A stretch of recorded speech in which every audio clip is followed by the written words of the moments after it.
Doctor نصرت حبیب رانا، ممتاز معالج، دانشور، سماجی کارکن اور انسانی حقوق کی علمبردار ڈاکٹر نصرت حبیب رانا 14 اپریل سن 1954 کو جڑاوالے کے قریب موضع 58 گاف بے میں پیدا ہوئیں۔ ڈاکٹر نصرت حبیب کے والد ممتاز ترقی پسند دانشور سیاسی رہنما تھے۔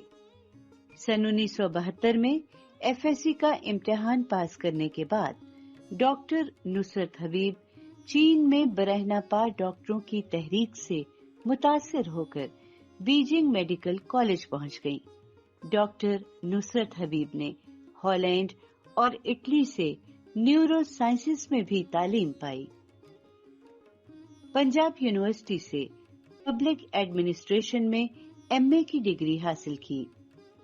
ڈاکٹر نصرت حبیب سن 1981 میں محکمہ صحت سے وابستہ ہوئی اور سن 2014 میں Punjab institute of medical health Lahore میں خدمات انجام دیں۔ 12 برس تک اسی ادارے کی سربراہ رہیں۔ ڈاکٹر نصرت حبیب عورتوں کے خلاف امتیازی قوانین کی مزاحمت میں وومن ایکشن فورم کی فعال رکن رہی۔ ڈاکٹر نصرت حبیب نے نفسیات اور ذہنی امراض کے بارے میں 6 کتابیں تصنیف کی ہیں۔ وہ ان دنوں منشیات اور ماحولیاتی آلودگی کے خلاف عوامی آگہی پیدا کرنے کے لیے جاگرتی کے نام سے ایک تنظیم کی سربراہ ہیں۔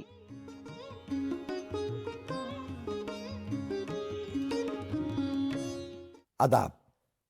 پاکستان ٹیلی ویژن کے پروگرام صدرنگ میں آپ کا میزبان وجاہت مسعود آپ کی خدمت میں حاضر ہوں، اور آج ہم آپ کی ملاقات کروا رہے ہیں پاکستان کی ممتاز نفسیاتی معالج، دانشور، سماجی کارکن، عورتوں، محنت کشوں کے حقوق اور خاص طور پہ انسانی حقوق کی علمبردار محترمہ ڈاکٹر نصرت حبیب رانا سے۔ ڈاکٹر صاحب آداب۔ ڈاکٹر صاحب، آپ نے 50 کی دہائی کے ابتدا میں وسطی پنجاب میں آنکھ کھولی، اور اس خطے میں جسے ہم جو آپاشی کا نیا نظام تھا، تو آپ نے اپنے بچپن میں وہاں کے کس طرح کے معاشرتی حالات دیکھے، کس طرح کی ثقافت، تعلیم، بچوں کی تعلیم، کس طرح کے مشاہدات تھے آپ کے؟ ہاں جی، میری پیدائش ہوئی تھی 58 GB گوگیرا برانچ کے ساتھ ایک گاؤں ہے جو جڑا والا تحصیل ہوتی تھی اس وقت، اس کے نیچے ہے۔ وہاں بالکل سمپل لیونگ تھی، چھوٹے کسان تھے، سارے چھوٹے زمیندار، چھوٹے مالک، جس میں میرے والد بھی تھے۔ تو گاؤں میں ہم رہتے تھے، اور کھیتی باڑی سے جو معاشی طور پہ گزر اوقات کھیتی باڑی سے ہوتی تھی۔ تو پہلی دفعہ اسکول اس گاؤں میں میرے والد نے ہی بنایا تھا لڑکیوں کے لیے علیحدہ، تو ورنہ شروع میں ہمیں لڑکوں کے اسکول جانا پڑتا تھا۔ تو میرا خیال ہے کہ ابھی تک مجھے یاد ہے کہ ایک گھر سے ہم ٹاٹ اپنے لے کے جاتے تھے، اس کے اوپر 4 لڑکیاں، ایک میں، ایک میری بہن اور 2 اور، ہم 4 کی ایک علیحدہ سیٹ لگتی تھی، اور ہم لڑکوں کے اسکول میں ہی پڑھتے تھے۔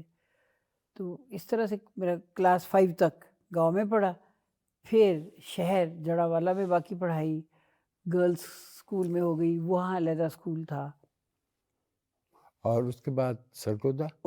سرگودا نہیں کبھی گئی، لیکن اس کے بعد فیصل آباد، لیکن فیصل آباد کا شاید ڈسٹرکٹ سرگودا تھی، بورڈ سرگودا تھا، تو وہ جو ہمیں سرٹیفکیٹ ملتے تھے وہ سرگودا سے ملتے تھے۔ صحیح۔ اس کے بعد میں نے جو ہے میٹرک فیصل آباد سے کیا، چونکہ میری بہن میرے سے 1 سال بڑی تھی تو مجھے اس کے ساتھ شفٹ ہونا پڑتا تھا، تو جب وہ شفٹ ہوتی ہے اگلی کلاس میں تو مجھے بھی ہونا پڑتا، جڑا والے سے فیصل آباد آ گئے، پھر لاہور آ گئے، لاہور کالج سے میں نے ایف ایس سی کی، اور اس کے بعد پھر یہ 74 کی بات ہے، 73 کی بات، تو ان دنوں میں بیئر فٹ ڈاکٹر کا بڑا ایک کانسیپٹ چلا ہوا تھا، اور بہت ہم ماؤسٹ ہوئے ہوئے تھے، اور ہمارا خیال تھا کہ ہم نے ساری دنیا جو ہے نا لوگوں کو خوش کر دینا ہے اور خوشحال کر دینا ہے، اور سب کچھ اچھا ہو جانا ہے۔ اس چکر میں اسی رو میں جو ہے نا چائنا چلی گئی میڈیکل کرنے کے لیے، تو جی ہاں، وہاں اپنے بیجنگ میڈیکل کالج. میڈیکل جو ہے میری میڈیکل کی بیسکس پڑھائی جو ہے وہ چائنا سے ہے، بیجنگ میڈیکل کالج سے. ڈاکٹر صاحب آپ ایک بہت ہنگامہ خیز عہد میں چین میں رہیں، چاؤن لائی کی ڈیتھ، ماؤ کی ڈیتھ، ہوا کوفنگ کا آنا، پھر ڈینگ شیاؤپنگ کا ظہور، چونکہ آپ غالباً 1980 تک جی آپ وہیں پہ 82 تھیں. تک آئی تھنک 81 تک مجھے ٹھیک سے یاد ہے. عام حالات کیا تھے اور کیا ابھی ثقافتی انقلاب کے اثرات باقی تھے؟ کچھ جی ہمیں بتائیے. جب ہم گئے ہیں نا جی 74 میں، تو کلچر ریولوشن ان کا ختم ہو رہا تھا، پیک پہ تھا، جی لیکن ماؤ زے تونگ ابھی تھے. جی ہاں، اور لیکن اس گروپ کا کنٹرول شروع ہو گیا تھا جو چانگ چنگ اور جو دوسرا ڈینگ شیاؤپنگ. تنگ شاؤپنگ کا 20 سال چل رہا تھا. لیکن جو میں نے اپنی آنکھوں سے، ہم نے سب سے پہلے یہ دیکھا کہ ہمیں گاؤں میں جب گندم کی کٹائی ہو رہی ہے تو پوری یونیورسٹی بند ہو جاتی تھی، تو ہم ری لرننگ فرام پیزنٹس، تو ہم گندم کاٹنے جاتے تھے اور آلو اکھاڑنے جاتے تھے. جب ایپل کا سیزن ہوتا تھا تو ایپل توڑنے جاتے تھے. یہ ابھی ہو رہا تھا، مطلب کلچر ریولوشن جو ان کو ماؤ زے تونگ کا خیال تھا کہ جو ان کی ایلیٹ کلاس ہے نا، اس کو کسانوں کے ساتھ انٹریکٹ کرتے رہنا چاہیے، ورنہ یہ ایک آئسولیشن میں آ کے نا اور طرح سے سوچنے لگتے. ان سے سیکھتے رہنا چاہیے. میری ٹینیور میں یہ ہوتا رہا ہے. پھر بیچ میں ماؤ زے تونگ کی ڈیتھ ہو گئی، اور وہ بھی ایک بڑا دیکھا ہم نے کہ جیسے وہ کیسا گریف تھا اور سارا اس کا اثر. اور وہ انہوں نے میرا خیال ہے اس کے بعد جو گورنمنٹ آئی انہوں نے نعرہ دیا کہ چائنیز میں کہتے ہیں خواب پئی تھونگ وئی لی لیانگ، کہ اپنے غم کو اسٹرینگتھ میں بدل دو. تو اس کے ساتھ پھر انہوں نے یونیورسٹیز بند کر کے ہمیں گندم لگانا یا وہ چاول لگانا، اس طرح کے کاموں پہ اکثر ہم جایا کرتے تھے. وہ لال کتاب ماؤ کی ہاتھ میں پکڑی ہوتی تھی، ہاتھ میں پکڑی ہوتی تھی. 4 ایسیز آن فلاسفی زبانی یاد تھے، وہ تو ضرور پڑھائے جاتے تھے اور ان کا بہت ذکر ہوتا تھا. تھوڑا سا واپس چلتے ہیں. آپ کے والد نے ایک ایسے علاقے میں جو تاریخی طور پہ بارانی تھا، پانی تو وہاں بہت نیا آیا نا 1880 سے آنورڈ، وہاں پہ اپنی بیٹیوں کو تعلیم دلانا، اسکول بھیجنا. 4 بچیاں ایک طرف بیٹھی ہیں، لڑکے ایک طرف بیٹھے ہیں. سماجی طور پہ اس کا کیا رد عمل تھا؟ گھریلو طور پہ، چونکہ ہم تو دیکھتے ہیں کہ اب بھی بہت سے علاقوں میں اس پہ بہت مشکلات ہیں. تو تب 50s میں اتفاق سے میری والدہ بھی اسی زمانے میں پڑھانے کے لیے آئی تھیں. تو مجھے یاد ہے کہ گھر کے اندر بھی اور گھر کے باہر بھی، اور تب اتنی زیادہ معاشرتی سپورٹ جتنی کم از کم اب کچھ حصوں میں تو ہے نا، کچھ لوگ آواز اٹھاتے ہیں، تب تو اس کے بھی ذرائع کم تھے. کچھ بتائیے. ہاں جی، ویسے عجیب بات ہے، ابھی میں سوچتی ہوں تو میں حیران ہوتی ہوں، کیونکہ میرے والد بھی بھاشانی کے ساتھ اور ایرک سپرین کے ساتھ مزدور کسان پارٹی میں بڑے ایکٹیو تھے، کسان موومنٹ میں. تو ہمارا یہ حال تھا، میں اور میری بڑی بہن، ہمیں شکار کھیلنے جانا ہوتا تھا باپ کے ساتھ. تو وہ چونکہ سمجھے کہ میرے والد ایک چھوٹے چودھری بھی تھے، تو انہوں نے اپنی وہاں ایک سسٹم بھی بنایا ہوا تھا جس میں وہ فیصلے خود بھی کرتے تھے، لوگوں کو پولیس اسٹیشن تک نہیں جانے دیتے تھے.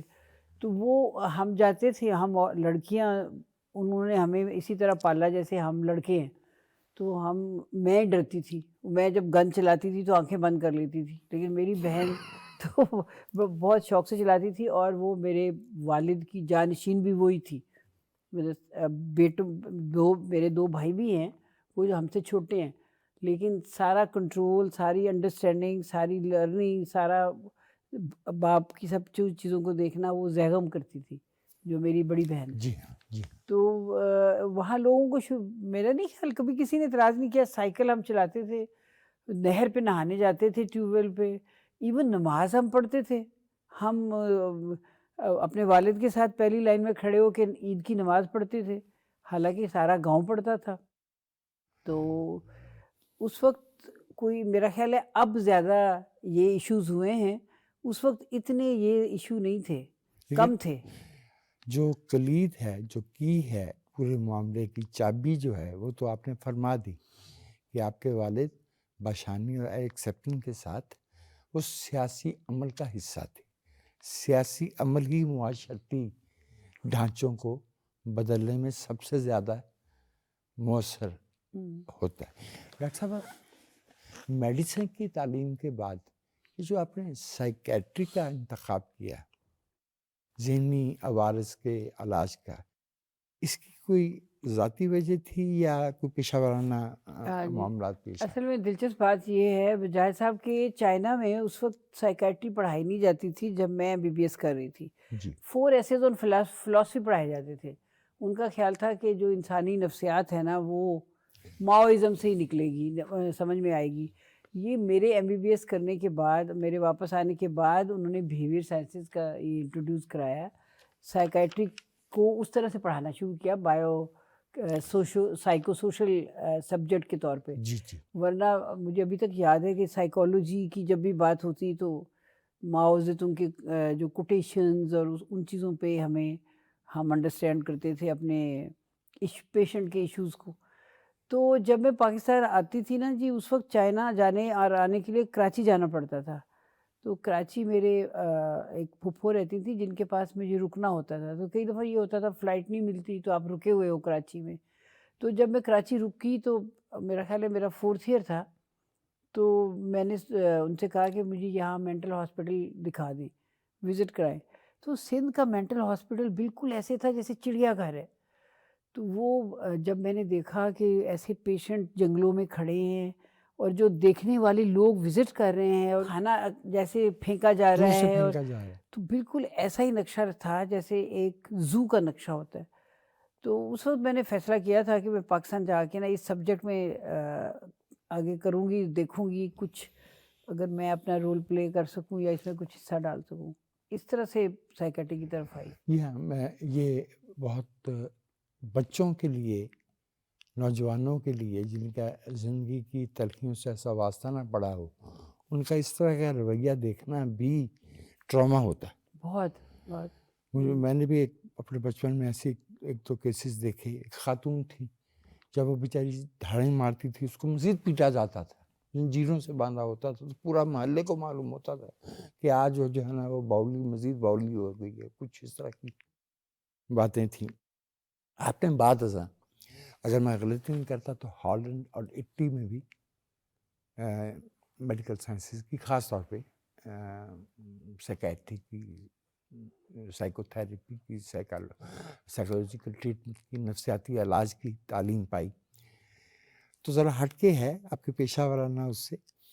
آپ نے وہ معاشرہ بھی دیکھا جہاں 4 نیم سیاسی، نیم ثقافتی تحریروں سے طبی علاج تلاش کیا جا رہا تھا، اور آپ نے شاید آج جیسا تو نہیں ہو لیکن اٹلی اور ہالینڈ، تب بھی یورپ میں، ساؤتھ میں بھی اور پھر اوپر نارتھ میں بھی جدید ترقی یافتہ ملک سمجھے جاتے تھے، اور جہاں جمہوریت اپنی جڑیں پکڑ رہی تھی. ایک عام شہری کی نفسیات پہ سیاسی بندوبست کا کیا اثر ہوتا ہے؟ بہت اثر ہوتا ہے. جیسے ابھی آپ دیکھ لیں کہ اب ہم اس وقت جو ہمارے مینٹل ہاسپٹل یا سائیکیٹرک ایشوز اس وقت پاکستان میں ہیں، اس کا تعلق ہمارے بہت زیادہ ایک جو سماجی اور سیاسی ہم نے ماحول دیا ہوا ہے نوجوانوں کو بھی، بڑوں کو بھی، کہ ایک دوسرے پر ٹرسٹ نہیں ہے. اب ڈپریسو النس اگر ہے، ڈپریشن ہے، عورتوں میں زیادہ ہے، مردوں میں کم ہے لیکن ہے، انگزائٹی ہے، وہ کسی سے بات نہیں کرتے. کیوں نہیں کرتے جی؟ یہ میری ویکنیس اس کے ہاتھ میں آ جائے گی. مطلب ہم انٹرپرسنل ریلیشن شپ میں ہمارے پاس ٹرسٹ نہیں ہے. چائنا میں جب اس وقت تو یہ تھا کہ چونکہ پولیٹیکل کنٹرول بہت زیادہ تھا، اور بہت زیادہ تھا کہ جی ہم نے دنیا کے لیے کام کرنا ہے، تو اس کے اندر شاید یہ، اب میں سوچتی ہوں اگر میں کال بیک کرتی ہوں تو میں سوچتی ہوں کہ شاید یہ سپریسڈ ایک ان کا ڈیزائر تھی انڈیویجول. جب آپ بہت زیادہ اجتماعی کام کو فوکس کرتے ہو تو ایک انڈیویجول سپریس ہوتا ہے. انڈیویجول کی بہت ساری چیزیں اس کو دور رکھنی پڑتی جی ہے. ہاں جی ہاں مثلا اگر چائنیز ڈاکٹر بھی یہ سوچ سکتا ہے نا کہ اگر میں امریکہ جاؤں تو میں اتنے پیسے کماؤں گا, یہاں مجھے اتنے لوگوں کو فری میں دیکھنا پڑ رہا ہے, لیکن پھر بھی ایک جذبہ نظر آتا تھا ایک دوسرے کا خیال رکھنے کا, ایک دوسرے کی کیئر کرنے کا, اپنے سیلف سے باہر نکل کے سوچنے کا. جو میں نے ویسے یورپ میں زیادہ ٹیکنیکل دیکھا ہے وہ یہ ہے کہ technically you are suffering from these are your parameters, یہ آپ کا کرائیٹیرین ہے ڈائگنوز کرنے کا, یہ آپ کے بایولوجیکل مارکر ہیں, یہ ایشوز ہیں.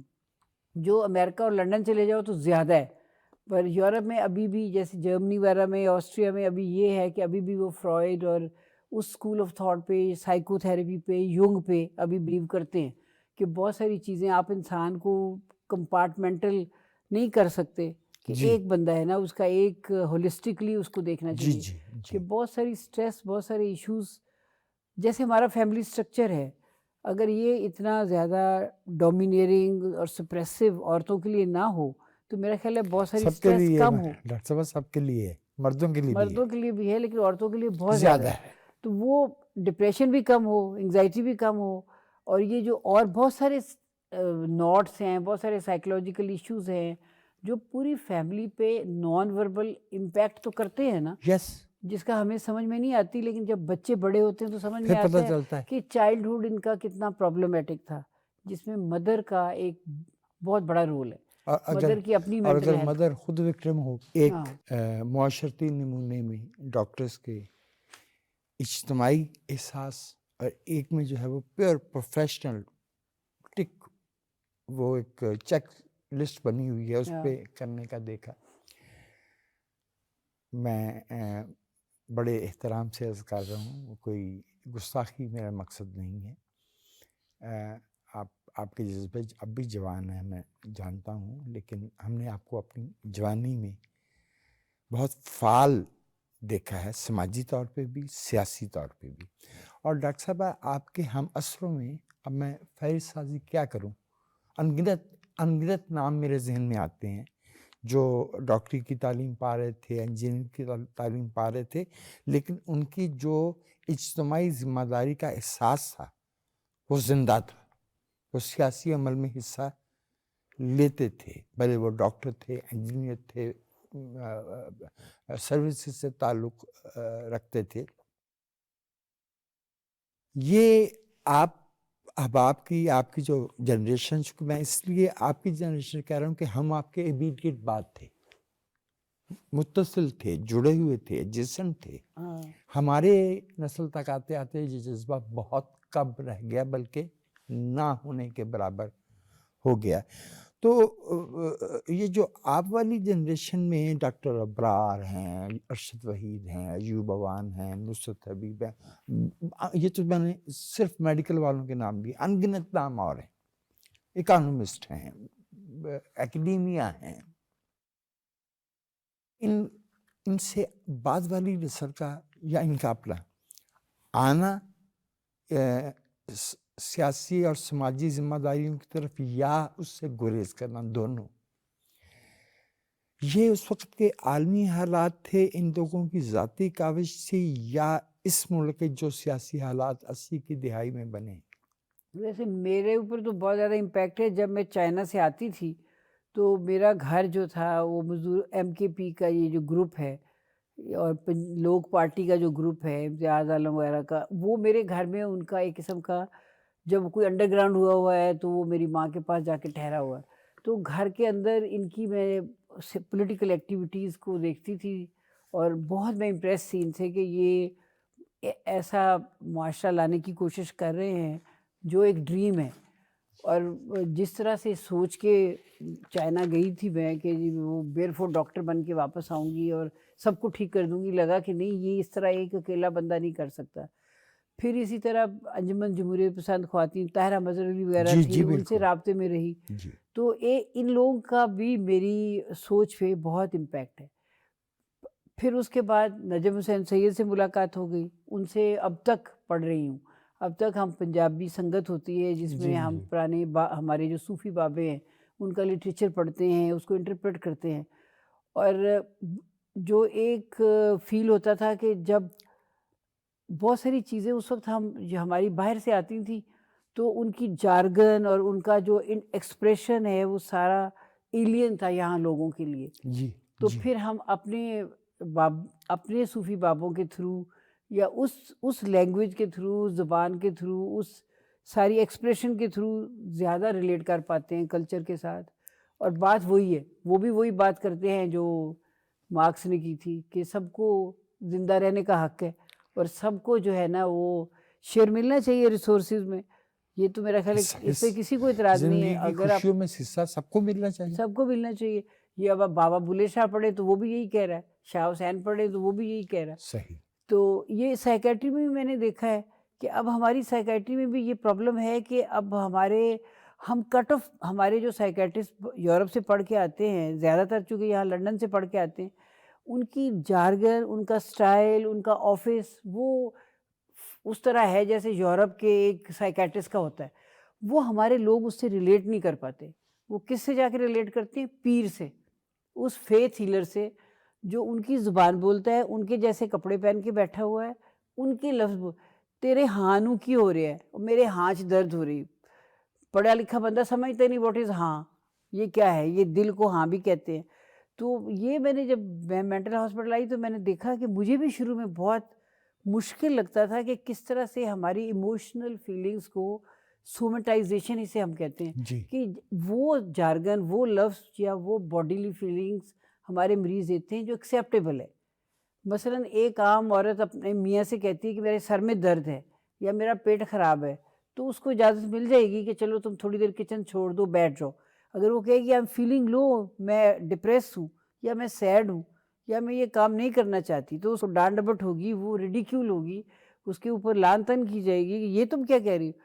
وہ اس طرح اس کلچر میں بہت زیادہ جو سائیکیٹرک ایشوز ہیں، ایموشنل ڈس ریگولیشن ہے یا سیڈنس ہے یا آپ کی انگزائٹی ہے یا آپ کا ڈسکمفرٹ ہے انوائرمنٹ کے ساتھ، کوئی چیز آپ کو بادر کر رہی ہے، کوئی ٹریگر کر رہی ہے، آپ سیدھی بات نہیں کر سکتے. سیدھی بات کریں گے تو آپ کو اچھا نہیں سمجھا جائے گا. جی ہاں، وہ میں نے بھی بہت سے لوگوں کے منہ سے جو بڑی عمر کے تھے سن رکھا ہے کہ دیکھیں اس کو کہہ رہے میں بور ہو رہا ہوں. ہم تو کبھی بور نہیں ہوتے تھے، آپ بور نہیں ہوتے تھے، آپ کے ساتھ اور بہت کچھ ہوتا تھا. وہ بیسیکلی اپنے دکھ کو اظہار دینے کی ایک شکل، ایک ایسی جو ایکسیپٹیبل ہے. پاکستان ٹیلی ویژن کے پروگرام صدرنگ میں ہم گفتگو کر رہے ہیں ممتاز نفسیاتی معالج، سماجی کارکن، دانشور محترمہ ڈاکٹر نصرت حبیب رانا سے. آپ ہمارے ساتھ رہیے گا.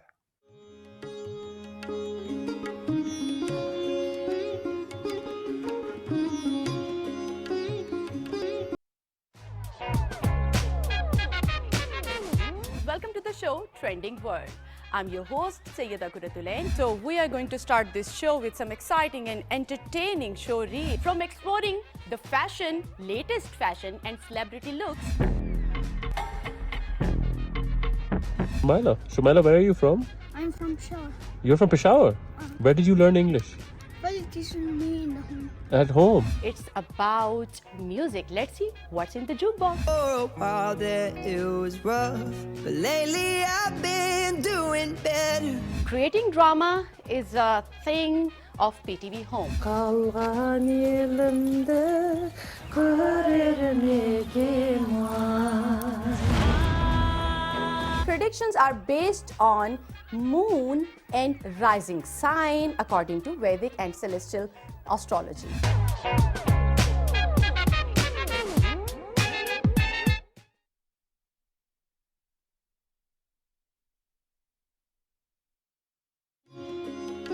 پاکستان ٹیلی ویژن کے پروگرام صدرنگ میں وجاہت مسعود ایک بار پھر آپ کو خوش آمدید کہتا ہے، اور ہم گفتگو کر رہے ہیں پاکستان کے ممتاز دانشور، نفسیاتی معالج، سیاسی کارکن اور انسانی حقوق کی علمبردار محترمہ ڈاکٹر نصرت حبیب سے. ڈاکٹر صاحبہ، یہ باتیں تو ایک براڈر کانٹیکس میں ہوں. ایک حالیہ رپورٹ میں دیکھ رہا تھا، اسی برس کی ہے، کہ پاکستان میں 31.6% افراد سائیکیٹرک موربیڈیٹی کا شکار ہیں، رفلی 3 میں سے 1. آپ کا مشاہدہ کیا کہتا ہے کہ کیا حکومت اور معاشرہ ہمارے لوگوں کی ذہنی جو حالت ہے یا جو ذہنی مشکلات ہیں اس کی اس شدت سے آگاہ ہیں؟ ہاں نہیں، بالکل بھی نہیں ہے. اور دلچسپ بات یہ ہے کہ اس وقت بھی ہماری سائیکائٹری ابھی تک شرائنز میں ہے. جی ابھی تک ہم فیتھ ہیلنگ سے نہیں نکلے. اس طرح کا خوفناک ٹارچرس ٹریٹمنٹ جو جن وہ نکالنا ٹریٹمنٹ ہے ہی نہیں سر. ہاں میڈم وہ ٹریٹمنٹ ہے ہی نہیں. ہاں ظاہر ہے وہی سارا کچھ ہو رہا ہے. کیونکہ پاکستان میں اب پنجاب میں ہی دیکھ لیں کہ ایک Punjab institute of mental health, جی ایک جسے پہلے پاگل خانہ کہتے تھے، لاہور میں ہے، جی جو کہ سمجھے کہ کمیونٹی کیئر ہاسپٹل تھا، جس میں پورے پنجاب سے بلکہ پورے پاکستان سے پیشنٹ آتے تھے اور وہ وہاں داخل ہوتے تھے ٹریٹمنٹ کے لیے. جی اور فیملی کو ایک بریک ملتی تھی، ان کو علاج ملتا تھا اور سائنٹیفک بیسس پہ اس کا ٹریٹمنٹ ہوتا تھا. میڈیسنز بھی ہیں، سائیکو تھیراپی ہے، سائیکیٹرک میڈیکل کیئر ہے. اب وہ ڈسٹرکٹ لیول پہ نہیں ہے. کسی بھی ڈسٹرکٹ لیول پہ ابھی تک سائیکیٹرسٹ ہی نہیں ہے، نہ سائیکیٹری وارڈز ہیں. بڑے جو ہاسپٹلز ہیں ان میں چھوٹے چھوٹے سائیکیٹرک یونٹ ہیں جن کے اندر پیشنٹ صبح آتا ہے شام کو چلا جاتا ہے. تو وہ ایک تو پوری اتنی بڑی، کتنی پاکستان کی پاپولیشن ہے آج، 500 رجسٹرڈ سائیکیٹرسٹ ہیں پورے پاکستان کے پورے لیے. پاکستان میں 500 رجسٹرڈ سائیکیٹرسٹ Psychiatrist ہیں اور وہ آبادی جو ہے 250 ملین ہے. 250 ملین ہے، اور وہ بھی یہ سارے اربن ایریا میں ہیں. اربن یہ سارے سائیکیٹرسٹ بڑے بڑے شہروں میں بیٹھے ہوئے ہیں. دوسری بات یہ کہ ایک کلچر، ایک مینٹل پیشنٹ کے بارے میں ایک خیال یہ ہے کہ یہ برڈن ہے، اکنامک برڈن ہے، فیملی پہ بھی سوسائٹی پہ بھی. حالانکہ ہم اس کو یوزفل بنا سکتے ہیں، اس کا ٹریٹمنٹ کر کے اس کو واپس وہ اکنامکلی بھی اور اپنی لائف کو انجوائے کر سکتا ہے. ایک بات. دوسری بات یہ کہ اس کا بھی پورا حق ہے، اگر اس کو بیماری آئی ہے. اچھا پھر آپ پاکستان میں اب دیکھیں کہ کزن میریجز ہیں، نہ صرف mental illnesses, diabetes, hyper tension کتنا زیادہ ہے، دوسرے ملکوں سے زیادہ ہے، چونکہ وہ ریپیٹ ہوتا رہتا ہے، جینیٹیکلی بھی چیزیں ریپیٹ ہوتی رہتی ہیں. یہ کہ جو فیملی سٹرکچر ہے اس میں عورت بچی جو بڑی ہوتی ہے گاؤں میں اور شہر میں اور کلاس، پاکستان کی ایک معاشرے میں ہر کلاس میں اتنا فرق ہے کہ آپ حیران ہو جاتے ہیں دیکھ کے کہ جو رورل کلاس ہے وہاں تو عورت کا کوئی رائٹ ہے ہی نہیں. اس کی شادی کرنا، اس نے پڑھنا ہے کہ نہیں پڑھنا، اس نے بچے پیدا کرنے ہیں کہ نہیں کرنے، اس کو آئرن کی کمی ہو رہی ہے کہ نہیں ہو رہی، یہ سب اس کے بس میں نہیں ہے. سب پیسیولی ڈیسائیڈ ہو رہا ہے. وہ ایک بہت بڑا برڈن ہے. اس کی اچھی مینٹل ہیلتھ اگر نہیں ہے، اگر وہ فزیکلی بہت میل نرشڈ ہے، ویک ہے، تو جو بچے وہ پیدا کر رہی ہے ان کے بھی پرابلم ہے. پھر وہ بچوں کو گیپ نہیں دے پاتی، کیونکہ اس میں بہت سارے فیکٹرز آ جاتے ہیں. ایک تو لیک آف نالج بھی ہے، ریسورسز بھی ہے، بہت ساری چیزیں ہیں جو مل کے وہ بچے میل نرشڈ ہیں، یا وہ چھوٹے بچے جا کے کام کرتے ہیں. جب وہ کام کرتے ہیں وہ ایبیوز ہوتے ہیں. جب وہ بڑے انسان بنتے ہیں تو ان کی یہ بچپن کی ایبیوز ہے، چائلڈ ایبیوز، یہ ان کی پرسنالٹی پہ بہت بڑا امپیکٹ ڈالتی ہے. وہ ایک مستقل ایک بوجھ کی طرح سے ان کے ذہن پہ، دماغ پہ، ان کی شخصیت پہ طاری ہوتا ہے، طاری ہو جاتا ہے. تو یا تو وہ اس سے ایک ان کے اندر انکانشیس یا کانشیس ریبیلیس ان کا ایٹیچیوڈ ہو جاتا ہے، ایگریشن اور ریبیلین آ جاتی ہے، یا وہ اتنے ڈوسائل اور اتنے ہو جاتے ہیں کہ کچھ کر ہی نہیں پاتے. تو وہ دونوں طرح سے ٹھیک نہیں ہے. ٹھیک. ایک یہ بھی دیکھا گیا کہ کسی گھرانے میں اگر کوئی فرد کسی ذہنی عارضے میں کنڈیشن میں آ جائے تو اس کا اعتراف کرنے کی یا اس کو تسلیم کر کے اس کا علاج کرنے کی بجائے اس سے انکار کا رجحان پایا جاتا ہے. مثلا بھائی ہے نا، تو اگر لوگوں کو پتہ چل گیا کہ ان کا بھائی پاگل ہے تو بہنوں کو رشتے نہیں آئیں گے. ہاں بالکل. اچھا، یا لوگ جو ہے وہ پورے ان کے گھر کو، مکان کو، ان کے گھرانے کو اس سے اوائڈ کرتے کہ ان کے گھر میں پاگل رہتا ہے، علاج اس کا نہیں ہوتا، اور اس کو سٹگما سمجھا جاتا ہے کہ وہ کیا کہیں گے لوگ کہ ان کے گھر میں ایک پاگل ہے. اچھا، کسی کا بازو ٹوٹ جائے، پاؤں پہ چوٹ آ جائے، اس میں کوئی عیب نہیں ہے. بالکل.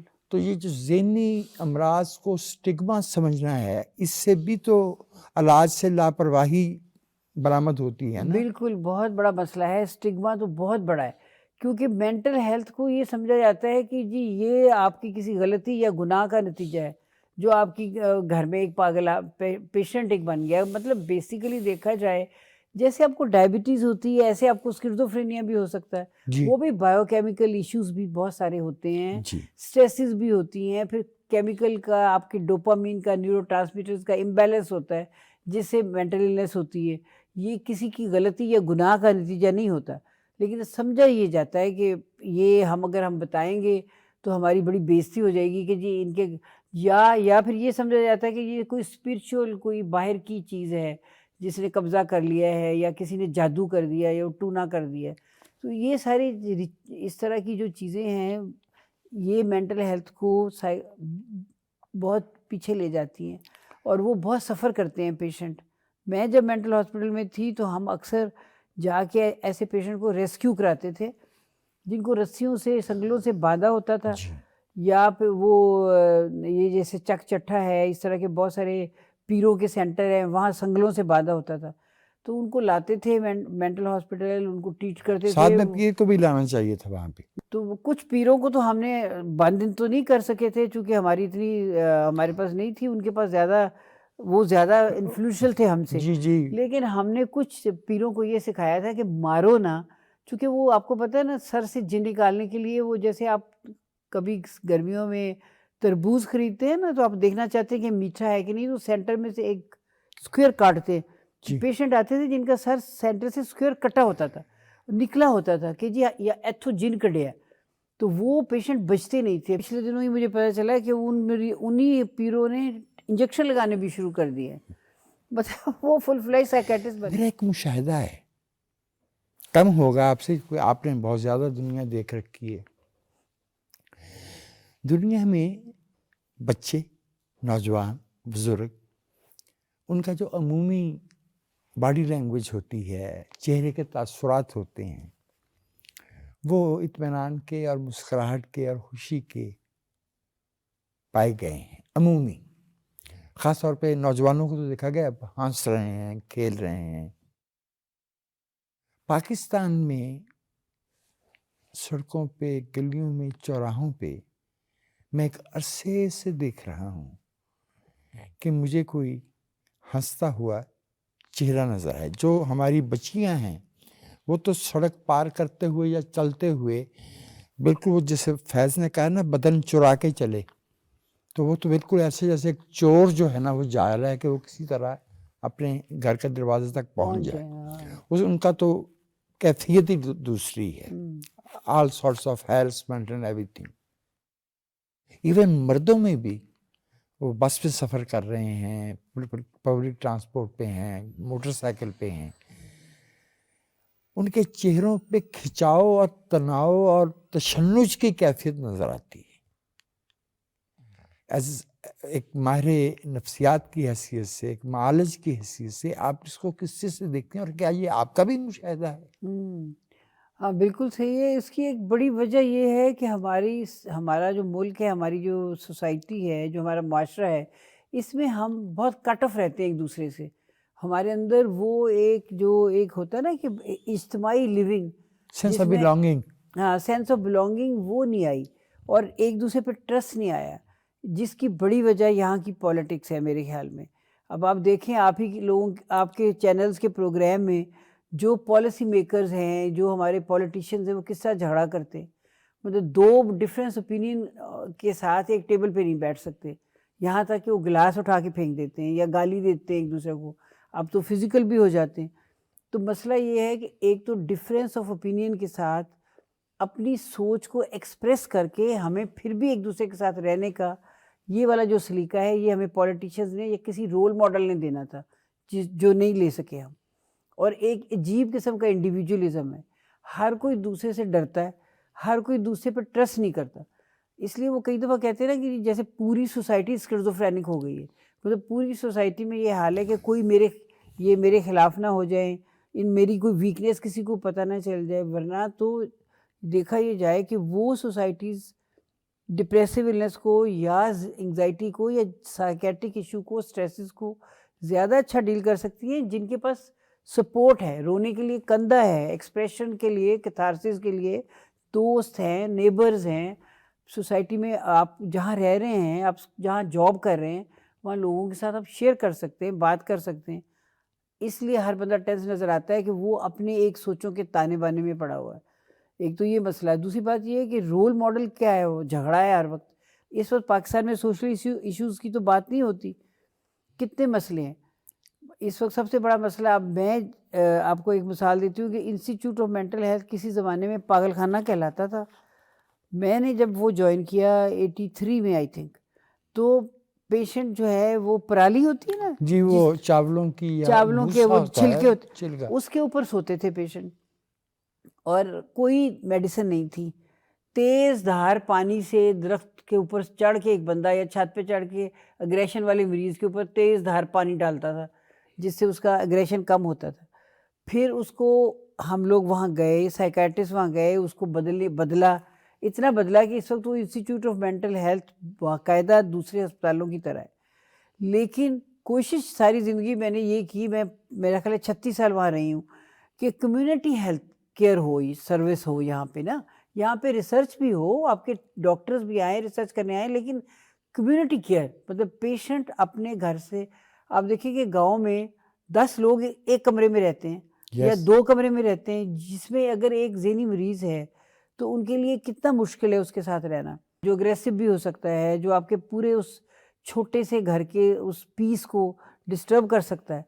پھر یہ کہ ہماری سائیکیٹری کی النس ایسی ہیں جس میں شک ہے، پیرانویا ہے، تو ہم اس کو میں تو اس کو 3 مہینے کے لیے 3 to 6 months کے لیے فیملی سے علیحدہ کر کے مینٹل ہاسپٹل میں داخل کر کے ان کا علاج کرا کے وہیں پہ فیملی کاؤنسلنگ کر کے آؤٹ ڈور کے طور پہ پیشنٹ کی فیملی صبح آئے شام کو چلی جائے.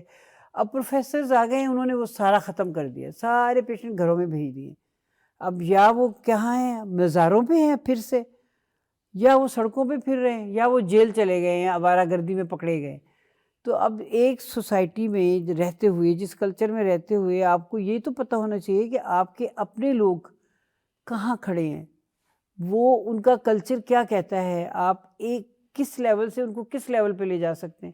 کم از کم فیملی کو بریک چاہیے، پیشنٹ کو اس سے بریک چاہیے. اب جو داخل ہوتے ہیں ان کے ساتھ فیملی کو ٹھہرنا ہوتا ہے، ورنہ وہ داخل نہیں ہوتے. اب میرا چھوٹا سا کلینک ہے، آپ نے دیکھا ہے، میرے پاس آ جاتے ہیں. اب میں انہیں کیا کروں، میں تو انہیں کچھ نہیں کر سکتی، نہ میرے پاس جگہ ہے جہاں میں رکھ سکوں. کہتے ہیں جی، وہ کہتے ہیں پیشنٹ تب داخل ہوگا جب ماں ساتھ داخل ہو. اب ماں مینٹل ہاسپٹل کے اس جنرل وارڈ میں جہاں اتنے پیشنٹ ہیں، وہ ماں کیسے، ہر پیشنٹ کی ماں یا بہن ساتھ کیسے رہ سکتی ہے؟ ان کا کلچر ہی یہ ہے کہ ایک پیشنٹ کے ساتھ جو ہے وہ تیماردار چاہیے. ہاں، لیکن یہ کہیں مینٹل ہاسپٹل میں پہلے نہیں تھا، اب شروع ہوا ہے. دنیا میں کہیں کسی النس کے لیے بھی نہیں ہے. نہیں ہے. ایون آپ اپنے پیشنٹ کو ڈلیوری کے لیے بھی بھیجتے ہو تو اپنے پیشنٹ کو بھیج کے ان کے حوالے کرتے ہو، ڈلیوری ہو جاتی ہو، آپ کو کال کرتے ہیں، آپ آ کے اپنے پیشنٹ کو لے جاتے ہو. لیکن اب پھر دیکھیں یہاں پہ بریڈ ارنر کتنے ہوتے ہیں گھر میں، 1 یا 2 ہوتے ہیں. اب اس نے اپنے مریض کو داخل کرائیں اور وہ جو بریڈ ارنر ہے اس کے ساتھ ٹھہرے 15 دن، تو باقی لوگ کھانا کہاں سے کھائیں؟ لہٰذا دوبارہ شرائن کی طرف جا رہے ہیں. یہ تو اب میں میر کیا اور وہ عطار کے بچے والی قصہ دہرانا نہیں چاہتا. ڈاکٹر صاحب، ایک سوال میرے ذہن میں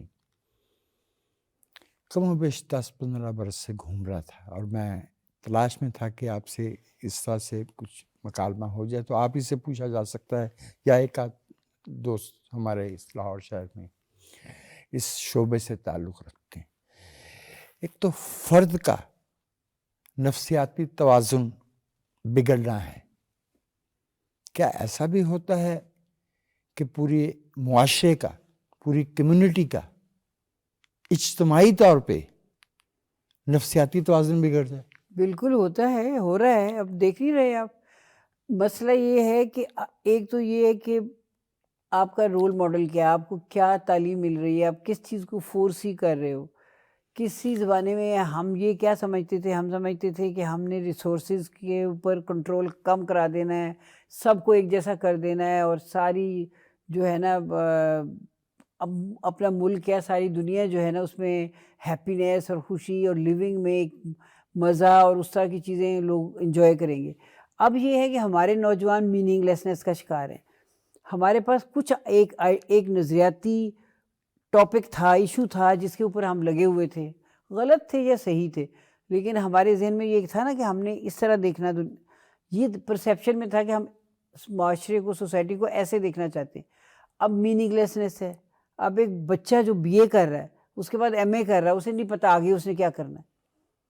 پھر آگے ایک گروپ اس کو ٹھیک نہیں لگا جو 50 سالوں سے چل رہا ہے، دوسرا گروپ آیا وہ اس کی طرف چلا گیا، ان کی ایک اپنی سائیکی کے پرابلمز ہیں، وہ اس کا شکار ہو گیا، جو اب آپ کو نظر آ رہا ہے کہ اب اس حد تک ڈیوائڈ ہو گئی ہے کہ آپ آرام سے بیٹھ کے بات ہی نہیں کر سکتے. تو ایک سوسائٹی کو، نوجوانوں کو جو میننگ لائف میں دینا ہوتے ہیں، وہ تو اس میں اسکولز کا، آپ لوگوں کے جرنلسٹ کا، اخباروں کا، میڈیا کا بہت رول ہے، جو بالکل نہیں ہے. میڈیا پہ بھی کوئی ایسے پروگرام ہوتے ہیں جس میں آپ کوئی نوجوانوں کے لیے ان کی فیوچر میں کیا کرنا ہے، واٹ آپ کاؤنسلنگ، ان کی کاؤنسلنگ، مطلب کس طرح، کیا آپ کی لائف کا مقصد کیا ہے، کیا میننگز ہیں، کیوں آپ زندہ ہو، کیا کر رہے ہو. اچھا جی بی اے کر کے ایم اے کرنا ہے، ایم اے کر کے کیا اچھی نوکری ملنی چاہیے، نوکری نہیں ملے گی تو نشہ مل جائے گا. ڈاکٹر صاحبہ، یہ جو موضوع ہے فرد کی ذہنی صحت کا، معاشرے کی ذہنی صحت کا، اور پھر اس میں آپ کا کام جو ہے، میرے علم مطابق جو ہے وہ 50 برس سے زیادہ پہ پھیلا ہوا ہے. یہ ایسا موضوع ہے، اس میں اتنے پہلو ہیں کہ وہ ایک نشست میں ان کا احاطہ نہیں ہو سکتا.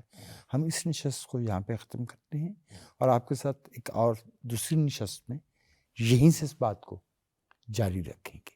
تو ناظرین، یہ ہماری پہلی نشست تھی.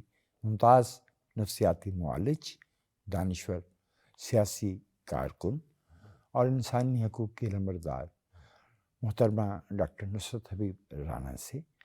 دوبارہ ڈاکٹر صاحبہ سے ملاقات کریں گے.